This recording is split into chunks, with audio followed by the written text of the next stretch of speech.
하나님의 말씀을 선포하겠습니다. 우리 앞뒤좌우 인사하겠습니다. 잘 오셨습니다. 은혜 받으시기 바랍니다. 한 주간 평안하셨습니까? 오늘도 하나님 우리 아버지와 주 예수 그리스도로부터 은혜와 평강의 복이 여러분 가운데 함께 할 수 있기를 주님의 이름으로 축복합니다.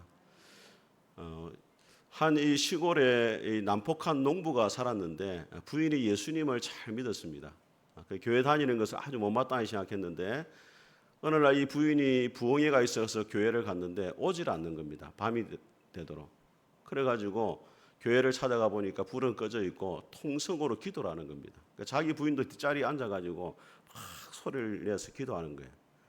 얼마나 화가 나는지 머리채를 잡아가지고 밖으로 끄집어내가지고 무지막지하게 팼어요. 그런데 자세히 보니까 자기 부인이 아니야. 면장님 부인이에요. 면장님 부인. 그래가지고 손이 닳도록 용서해달라고 비는데 그분이 이야기를 하는 거예요. 한 가지 조건이 있는데 내가 당신을 용서해 주긴 하는데 예수님을 믿어야 된다. 그렇게 이야기하는 거예요. 그래가지고 그 사람이 어쩔 수 없이 교회를 가기 시작해가지고 예수님을 잘 믿었다는 이야기가 있어요. 우리가 성경을 보게 되어지면은 하나님의 이야기 가운데 어떤 이야기들이 많이 나오느냐, 다시 한 번 더 기회를 주시는 장면들이 여러 번 나와요. 여러분, 모세가 살인자였는데 살인자 모세에게 하나님 이스라엘 백성들을 구원할 수 있는 지도자로 살아갈 수 있는 기회를 주세요.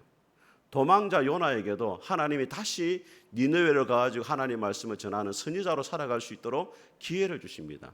베드로도 예수님을 모른다고 3번이나 부인했지만은 다시금 예수님의 제자로 예수님의 증인으로 살아갈 수 있는 기회를 주시는 것을 보게 되어집니다. 오늘 이 본문의 말씀도 다시 한 번 더 기회를 주시는 그러한 말씀입니다. 하나님께서 노아 시대의 모든 백성들이 너무 죄가 간영해가지고 심판할 수밖에 없었지만은 노아와 그의 가족들을 통해 가지고 다시 시작할 수 있도록 하나님이 기회를 주시는 것을 보게 되어집니다. 우리도 마찬가지입니다. 우리가 하나님의 공의의 법대로 하면 하나님의 심판을 이미 받았어야 마땅한데 예수님의 십자가로 말미암아 우리에게 다시금 기회가 주어진 삶을 살아가고 있는 것입니다.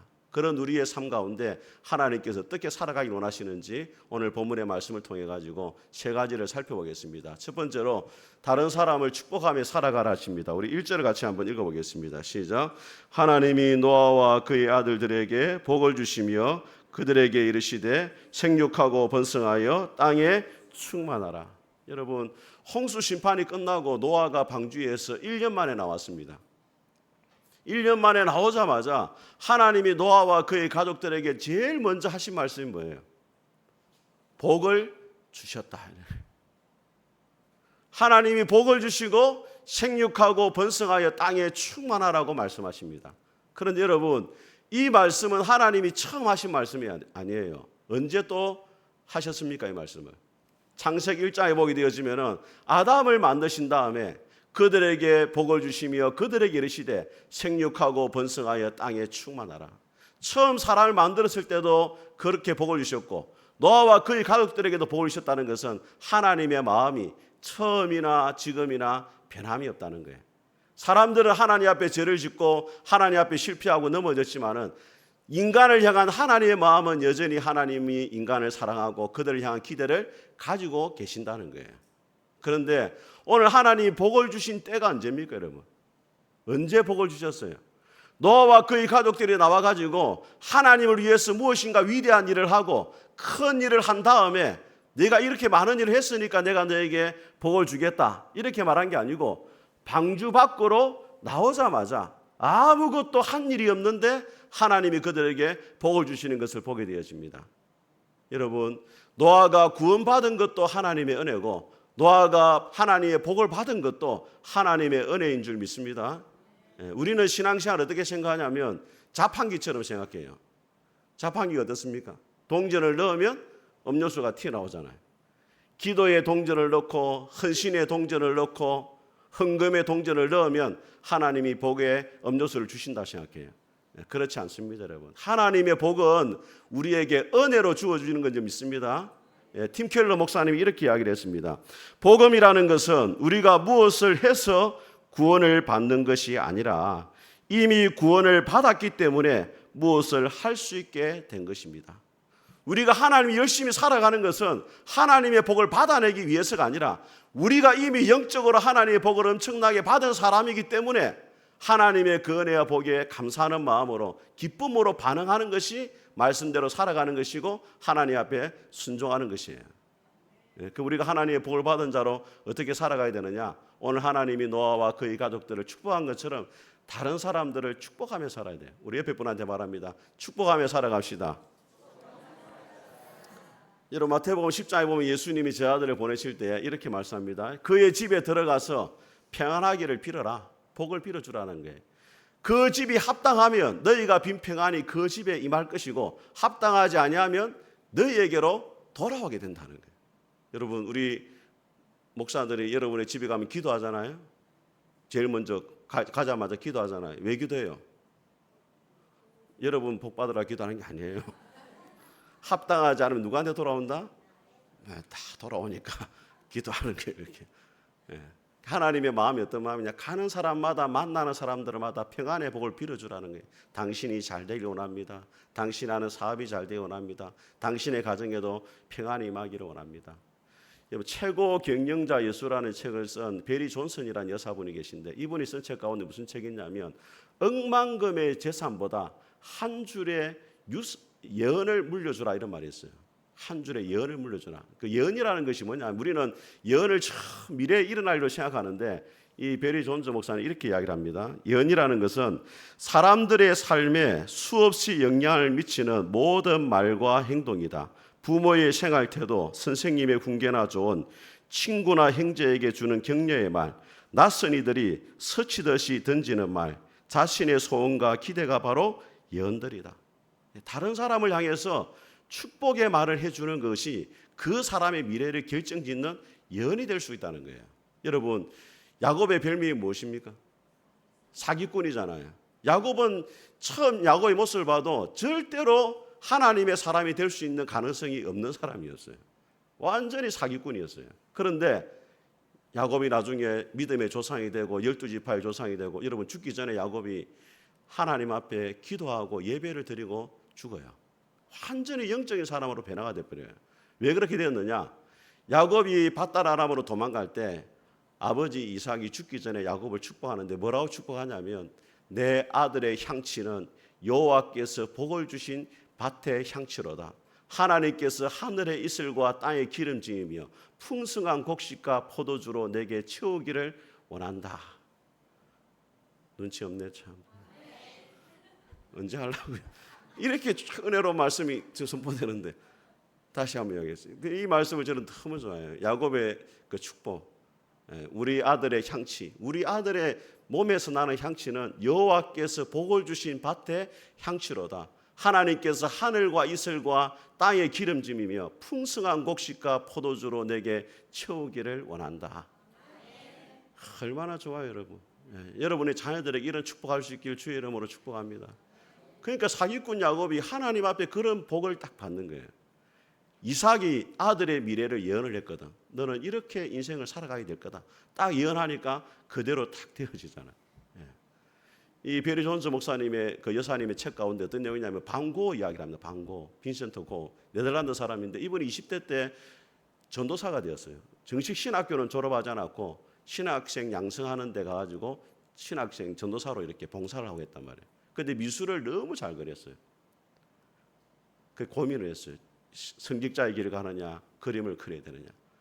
동생이 이렇게 이야기합니다. 형은 훌륭한 화가가 될 수 있는 자격이 있기 때문에 내가 형의 경제적 뒷받침을 다 해줄 테니까 걱정하지 말고 그림에 전념하라고.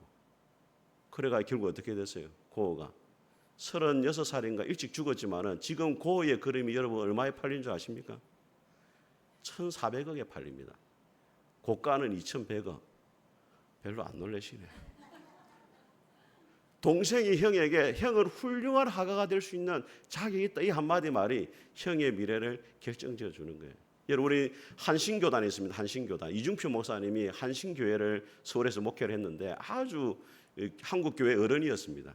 그런데 이중표 목사님이 자기 인생을 결정지었던 두 가지 예언의 말을 이야기를 해줘요. 첫째는 뭐냐면 어린 시절에 보리타자를 하고 있었는데 스님이 왔다는 거예요. 간센보살 나무에미타부. 어머니가 보리 한 바가지 주라 했어요. 보리 한 바가지. 한 바가지 딱 주니까 그 이중필 목사를 보고 하는 말이 큰 스님 될 상이로다 이렇게 했다는 거예요. 그래서 난 어머니하고 같이 살아야 되는데 스님 되면 안 되는데 마음으로 생각했다. 내가 민족의 큰 스승이 돼야 되겠다 이렇게 다짐을 했다는 거예요. 그리고 이제 예수님 믿고 이제 신학교에 가서 이제 목사가 되잖아요. 근데 또 하나의 사건이 뭐냐? 아버지입니다. 아버지 늘 술만 먹고 술만 먹으면 안식으로 들어가고 막 이런 분이었어요. 근데 한 번은 술을 너무 많이 먹어가지고 이야기합니다. 아버지 술을 많이 먹으면 건강에 해롭습니다. 아버지가 말해, 내 걱정하지 말고 네 걱정을 해라. 나는 이렇게 방탕하게 살지만 너는 잘 될 거다. 아버지가 미안해서 한 말이지만은 그 말이 평생 가슴에 남았다는 게 너는 잘 될 거다. 그 말이 가슴에 남았고 결국에는 그 말대로 잘 되더라는 거예요. 여러분, 여러분의 자녀들에게 축복의 말 할 수 있길 바랍니다. 우리 옛날에 동네 할매들 막 쇠가 만발이 빠지면 이렇게 욕을 퍼붓더라고. 그 여러분의 자녀들이 지금의 모습으로 판단하지 말고 하나님이 너를 잘 되게 할 거다. 하나님 너에게 복을 주실 거다. 너는 하나님이 크게 쓰실 거다. 너는 갈수록 네 인생 가운데 하나님이 복을 주셔서 잘 될 것이다. 이렇게 축복의 말 해주길 바랍니다. 여러분 성도들을 만날 때도 서로에게 격려의 말, 축복의 말을 해줘야 돼요. 파마를 해오면은 아이고 돈이 아깝다 이런 말 하지 말고 집사님 너무 아름답습니다. 집사님을 보니 주님 얼굴을 뵙는 것 같습니다. 약간 양심이 찔리지만 그래도 축복의 말을 다 해주란 말이에요. 저는 이전에 어느 나이 드신 집사님이 저한테 문자를 보냈어요. 뭐라 보냈냐면 목사님이 우리 목사님인 게 너무 감사합니다. 눈물이 나네 갑자기. 목사님을 보석같이 빛나게 해드리고 싶습니다. 이런 것 좀 보내보세요 여러분. 센스가 없어가지고. 그 말을 들으니까 마음이 따뜻해지는 거죠. 그분이 나한테 뭐 밥 한번 사준 적 없지만 말로 축복을 해주잖아요. 보석같이 빛나게 해주고 싶다. 그분이 그런 영향이 되는 분 아니에요. 그런데 말 한마디가 사람을 살리는 거예요. 여러분들이 그런 축복의 말 할 수 있길 주의 이름으로 축복합니다. 자, 두 번째로 사랑하며 살아가라 하십니다. 우리 같이 읽겠습니다. 2절과 3절을 같이 읽겠습니다. 시작. 땅의 모든 짐승과 공중의 모든 새와 땅에 기는 모든 것과 바다의 모든 물고기가 너희를 두려워하며 너희를 무서워하리니 이것들은 너희 손에 붙였음이니라. 모든 산 동물은 너희의 먹을 것이 될지라. 채소같이 내가 이것을 다 너희에게 주노라. 여러분 홍수 이후에 환경이 너무 바뀌다 보니까 하나님이 먹을 거리를 지정해 주는데 육식을 허락하십니다. 그런데 여러분 하나님이 에덴 동산에게 처음으로 아담과 하와에게 먹을 거리로 뭘 줬느냐? 씨 맺는 모든 채소와 씨를 가진 나무의 열매를 먹으라 돼 있어요. 사람이 원래 먹어야 될 것은 뭐냐면 채소와 과일입니다. 이 치아 구조를 봐도 알 수 있어요. 여러분 육식을 하는 동물들 치아 구조가 어떻게 되어 있냐면 찢고 자르는 데 최적화되어 있는 송곳니와 어금니를 가지고 있어요.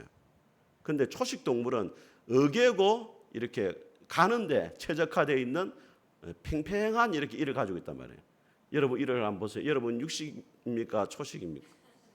예? 목사님 제 손은 육식입니다. 이러면서 우리 여성분들 그렇게 할 수 있는데 초식 동물에 가까워요. 여러분들이 오래 사시려면은 채소와 과일을 주로 드세요. 고기는 보너스로 잠깐 드셔야 돼요. 너무 이 바뀌면 오래 못 삽니다. 하나님 원래 계획을 해요. 그럼 창조과학자들이 뭐라 말하냐? 왜 그럼 육식을 하러 가셨느냐? 환경이 너무 변해가지고 영양을 보충을 해야 되고 그 다음에 날이 이전보다 많이 추워졌다는 거예요. 홍수 이후에. 그래서 쉽게 열을 올릴 수 있는 칼로리를 보충할 수 있는 고기를 하나님이 허락하셨다는 거예요. 그런데 제한이 있습니다. 우리 4절과 5절을 같이 한번 읽어보겠습니다. 시작. 그러나 고기를 그 생명이 되는 피째 먹지 말 것이니라. 내가 반드시 너희의 피고 너희의 생명의 피를 찾으리니 짐승이면 그 짐승에게서 사람이나 사람의 형제면 그에게서 그의 생명을 찾으리라. 네, 여러분 모든 육식의 그 동물을 먹을 수 있다는 거예요. 네. 여러분 개고기도 죄송하지만 하나님이 주신 거예요. 별로 안 좋아하시는 것 같은데 저는 뭐 그 좋아하진 않지만 여러분 한번 생각을 해보세요. 나는 그 말 개고기 먹지 말라 할 때보다 너무 마음이 힘들어요. 왜냐하면 제 어렸을 때 우리 집에 소는요 얼마나 일을 많이 합니까? 밭 갈고 농 갈고 집 나르고 걔 지가 하는 게 뭐 있어요? 꼬리나 흔들지. 꼬리나 흔들지 지가 뭐 했어요? 근데 소는 잡아먹으면서 걔는 못 잡아먹게 하니까 내가 이해가 안 돼. 이해가. 그 집안일을 집을 위해서 얼마나 헌신하고 수고한 소를 왜 잡아먹어? 소를 살리고 걔를 잡아먹어야지. 안 그래요 여러분? 난 그 이야기할 때마다 너무 가슴이 아파요. 예. 그 지난주에 또 선교사님이 오셔가지고 또 막 탕을 먹고 싶다 이러는. 그래가지고 한림까지 갔어요. 저는 1년에 저 스스로는 절대 안 갑니다. 선교사님 먹고 싶다니까. 그런데 가니까 뭐라 했냐면 염소탕집이라 돼 있어요. 양두구육을 하더라고. 염소 머리를 걸어놓고 게를 팔고 있는 거예요. 보신다면 못하게 하니까. 물론 염소탕도 팔더라고. 파는데 제가 딱 가니까 알거든요. 그분이 저를. 왜냐하면 몇 년 전에 간 일하더라고요. 목사님 대통령이 고기 못 팔게 이러더라고. 울라더라고. 그래서 걱정하지 마라 했는데 뭐하다 이야기했습니까? 피채 먹지 마라. 피채 다 먹을 수 있는데 이 피는 생명이다 이 말이에요. 생명은 누가 만드신 하나님이 창조하셨잖아요. 생명의 창조자 하나님이잖아요. 생명을 주관하는 것도 하나님이잖아요. 그러니까 생명에 대해서 함부로 죽이거나 하면 안 된다는 거예요. 특별히 사람은 하나님의 형상대로 지음받았기 때문에 하나님의 형상대로 지음받은 사람을 죽이는 것은 곧 누구를 대적하는 거냐면 하나님을 대적하는 거예요. 우리가 부르는 찬송 가운데 이런 찬송 있잖아요. 형제의 모습 속에 보이는 하나님 형상 아름다워라. 존귀한 주의 자녀 됐으니 사랑하며 섬기리. 이제 좀 아시네요. 우리가 왜 옆에 있는 형제와 자매를 섬겨야 되느냐? 그분들의 지위나 뭐 그분들의 사유식 때문이 아니고 하나님의 형상대로 지음받았기 때문에 존귀하기 때문에 하나님을 섬기는 거예요. 여러분 예수님이 어디 계십니까 여러분? 우리 안에 계시잖아요. 우리 안에 계실 뿐 아니라 옆에 있는 형제와 자매 안에도 있잖아요. 그래서 주님이 뭐라고 말씀했냐면 지극히 작은 자 하나에게 한 것이 곧 나에게 한 것이다. 주님을 섬기는 것은 보이지 않는 주님을 섬기는 것은 옆에 있는 형제와 자매를 주님을 대하듯이 잘 섬기는 것이 주님을 섬기는 거예요. 그래서 오늘 하나님께서 우리에게 원하시는 것이 뭐냐? 사랑하라는 거예요. 모든 생명을 사랑하라. 그럼 여러분 사랑하는 것하고 좋아하는 것과 차이가 뭐예요 여러분? 어떤 분은 이렇게 이야기합니다. 좋아한다는 것은 그 사람이 나 없으면 힘들기를 바라는 것이고 사랑하는 것은 그 사람이 나 없어도 행복하기를 바라는 것이다. 좋아하는 것은 그 사람 때문에 내가 행복해졌으면 하는 것이고 사랑하는 것은 그 사람이 나 때문에 행복해지기를 바라는 거다. 좋아한다는 것은 감정입니다. 여러분. 감정은 시시때때로 변해요. 그런데 사랑이라는 것은 의지적으로 친절을 베풀고 너그럽게 대하고 그 사람을 섬기는 겁니다. 그래서 모든 사람 우리가 좋아할 수는 없어요. 그것이 모든 사람을 사랑할 수는 있습니다. 여러분 하나님이 여러분을 좋아하셨습니까? 사랑하셨습니까? 그렇죠. 좋아할 게 별로 없죠 여러분. 하나님이 세상을 이처럼 사랑하사 우리가 아직 죄인 되었을 때 하나님이 좋아할 만한 아무것도 없을 때 그리스도께서 우리를 위하여 죽으심으로 하나님께서 우리에 대한 자기의 사랑을 확정하셨다. 우리를 사랑해서 우리를 구원해 주셨단 말이에요. 우리가 하나님의 사랑을 받는데 어떻게 해야 되느냐? 사랑하며 살아야 되는데 여러분 다윗 왕의 가장 큰 적이 누구였습니까? 사울 왕이었잖아요. 다윗이 골리앗을 죽이고 돌아오니까 사울이 죽인 자는 천천히고 다윗이 죽인 자는 만만이다. 다윗을 더 높이니까 사울 마음속에 시기가 일어나가지고 다윗을 죽이려 하잖아요. 그런데 다윗이 시편 109편에 뭐라고 이야기하냐면 이렇게 기도합니다. 나는 사랑하나 그들은 나를 대적하니 나는 기도할 뿐이라. 사람을 향한 다윗의 태도가 딱 두 가지예요. 나는 사랑하나 그들은 나를 대적하니 나는 기도할 뿐이라. 왜 기도가 들어갑니까 여러분? 사랑하는데. 여러분 사람이라는 것은 감정적인 동물이기 때문에 누군가 나를 미워하잖아요. 그럼 마음속에 뭐가 일어나요? 미워하는 감정이 생길 수밖에 없어요. 누군가 여러분의 뺨을 때리면 어떻게 하고 싶어요? 한 대, 세 대를 때려야 직성이 풀리지. 그게 사람이에요 여러분. 그 예수님이 뭐라고 말씀했냐면 원수를 사랑하고 너희를 박해하는 자를 위해서 기도하라 했어요. 왜? 기도가 없이는 절대 사랑을 할 수가 없어요. 스펄전 목사님이 이렇게 말해서 따라해서 기도는 긍휼의 선봉이다. 기도는 긍휼의 선봉이 말은 기도를 하게 되면은 우리 안에 긍휼이 따라온다는 거예요. 처음에는 그 사람이 나를 미워하니까 내 안에 미워하는 마음이 들고 그 사람에 대해 싫은 감정이 일어났는데 하나님 앞에 나아가 무릎 꿇고 조용히 기도하니까 하나님의 사랑이 내 안에 부어지고 그 사람을 불쌍히 여기고 긍휼히 여기는 마음이 일어나게 되더라는 거예요. 그래서 예수님께서 하신 말씀이 너희 원수를 사랑하고 너희를 박해하는 자를 위해서 기도해라. 인간의 힘으로는 도무지 원수를 사랑할 수 없고 너희를 박해하는 자를 사랑할 수 없으니까 하나님 앞에 기도해라. 그러면 하나님의 사랑이 우리 안에 부어지고 그 사람을 불쌍히 여기고 사랑할 수 있게 될 것이다. 그렇게 말씀한 겁니다. 여러분, 저는 여러분의 마음속에 하나님의 사랑이 충만하여서 하나님의 형상대로 지음받은 모든 사람과 이 땅에 있는 모든 생물들을 사랑하며 살아갈 수 있기를 주의 이름으로 축복합니다. 세 번째로 하나님의 마음을 알고 살아가라 하십니다. 우리 11절을 같이 한번 읽어보겠습니다. 시작. 내가 너희와 언약을 세우리니 다시는 모든 생물을 홍수로 멸하지 아니할 것이라. 땅을 멸할 홍수가 다시 있지 아니하리라. 여러분, 하나님께서 우리 노아와 그의 가족들에게 말씀하십니다. 다시는 홍수의 심판이 없을 거라는 거예요. 여러분, 심리학 용어 가운데 트라우마라는 용어가 있습니다. 트라우마라는 말은 원래 헬라어인데 상처라는 말에서 나왔어요. 상처. 원래는 외적인 상처를 말하는 것인데 이 심리학 용어로 바꾸면서 이게 정신적인 상처를 말할 때 트라우마다 이렇게 하게. 그럼 노아와 그의 가족들에게 가장 큰 트라우마가 뭡니까? 홍수로 인해 세상이 다 심판을 받은 것이 정신적으로 큰 상처예요. 그의 친구들이 없었겠습니까? 동네 사람들 없었겠어요? 하루아침에 다 죽어버리잖아요. 상처가 얼마나 컸겠어요? 어떤 마음이 드느냐? 또 하나님이 홍수로 세상을 심판하면 어떻게 하느냐?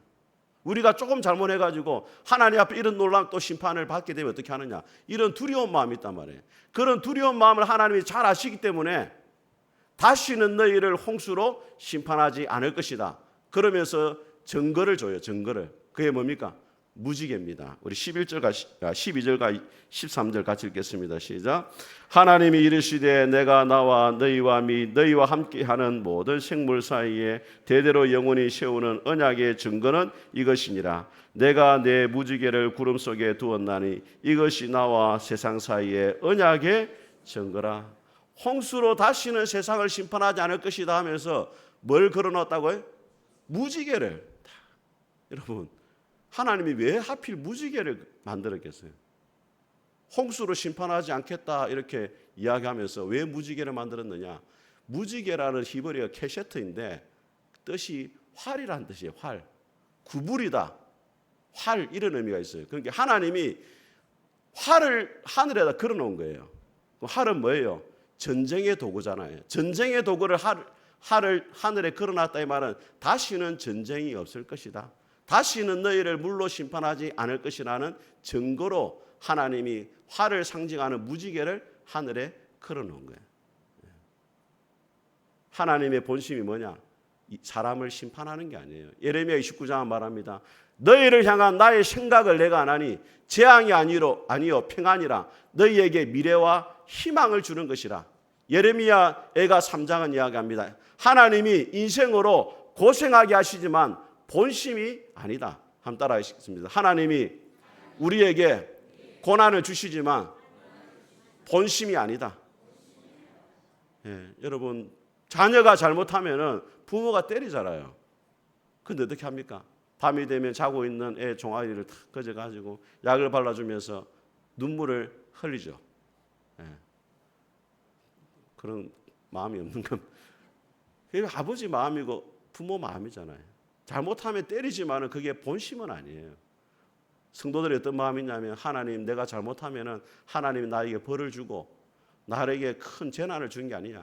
하나님 그런 분 절대 아닙니다, 여러분. 하나님 여러분 괴롭히는 하나님이 아니에요. 민수기 6장에 뭐라 말씀합니까? 여호와는 내게 복을 주시고 너를 지키시길 원하며 여호와는 그 얼굴을 내게 비추사 은혜 베푸시길 원하며 여호와는 그 얼굴을 내게로 향하여 드사 평강을 주시기를 원한다. 하나님은 여러분에게 복을 주기 원하고 지키기를 원하고 은혜를 주기를 원하고 평강을 주기를 원하신 하나님이지 절대로 여러분을 괴롭게 하신 하나님이 아닙니다. 여러분, 하나님은 오해하시는 절대로 안 돼요. 하나님은 사랑의 하나님이시고 여러분에게 좋은 걸 주시길 원하신다는 거예요. 맥스 루케이더 목사님이 설교 중에 이런 이야기를 했습니다. 이 목사님이 10살 때까지 바다를 한 번도 못 봤대요. 바다를. 미국이 워낙 크잖아요. 10살 때까지 바다를 가본 적이 없어요. 그런데 삼촌이 캘리포니아 모니카이반으로 데려간 거예요.